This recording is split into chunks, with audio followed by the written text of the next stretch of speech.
Hello everybody, here we come again with an awesome new module.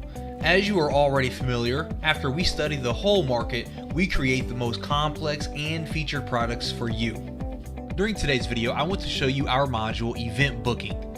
This plugin here allows you to set up an events calendar on your website and allow visitors to purchase tickets to your events.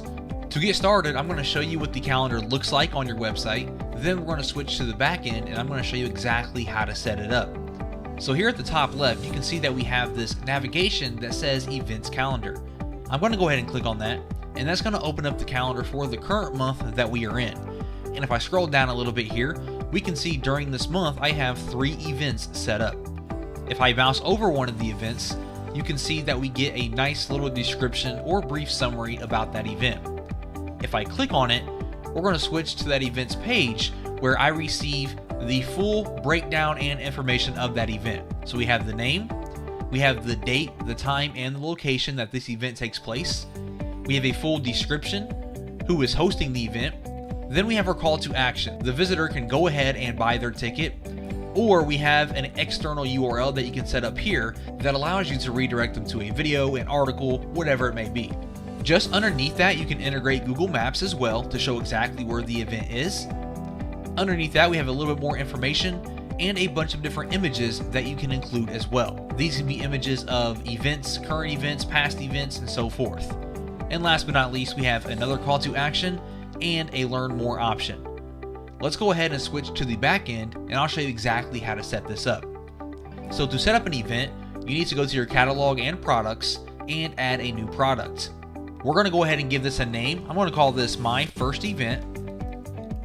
And it's very important for the product type that we change this to a virtual product. Underneath that, we have our images. These are the same images that you've seen shown right here. So we can upload as many images as we would like here. For the quantity, these are how many of these tickets you would like to sell. So I'll say 500 for example. Underneath that, we have our summary and we have our description.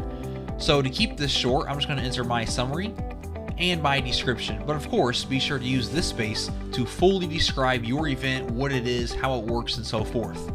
Another important thing that we have to do here on the right hand side is underneath our categories, we have to include this in the bookings category.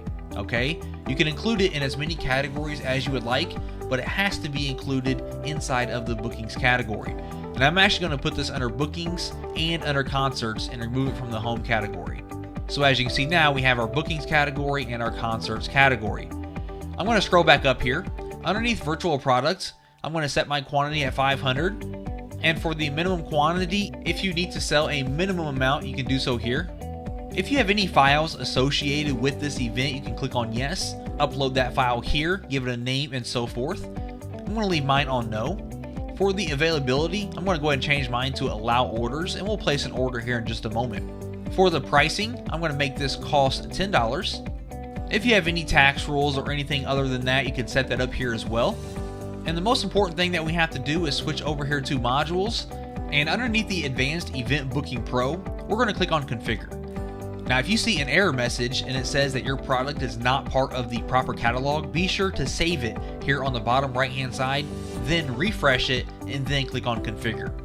Here inside of the configuration, we have the event date, the time of the event, who is hosting it.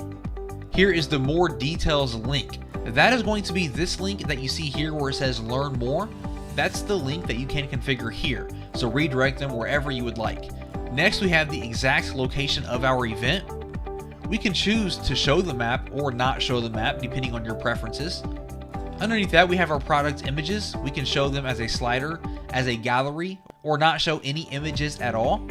If you would like to provide a discount, you can do so here. And last but not least, if you would like to show this in the calendar, yes or no, just check mark that box, and then click on Update. Once we have that successfully updated, we're going to go ahead and switch this to Online, and then click on Save. Now what I'm going to do is switch back to my website here, and we're going to refresh our calendar, and we should now see our date listed. As you can see, My First Event listed for the 15th. If I click on that, that's going to load up all the details that I set up, and I'm going to go ahead and click on Book Now, and I'm going to go ahead and purchase one of my tickets and show you what that looks like. So as you can see, my ticket is in my shopping cart. I'm going to proceed to check out. From here, your customer will need to enter their personal information and their address. Now, once the customer has finished checking out, they're going to see a screen like this that their order is confirmed. Then they are going to receive an email where they can print off their ticket and bring it to your event. And the ticket looks a little something like this right here. So you have the logo of your event, all the information, and then a barcode here at the bottom. Now for you in the back end, if we go ahead and switch back, you can head over to event bookings and then bookings. And this is going to show you everyone who has purchased one of your event tickets. As we can see, my customer name, I purchased one ticket to my first event. It was $10 and so forth. And we can view all the information about that ticket. Now, when this customer comes to my event, we're going to go over here to check-in, and we can either scan the barcode that we see here on the ticket, or we can type it in ourselves into this box and then click on check in. Now, once you check in this customer with their ticket, we're going to head over here to our bookings.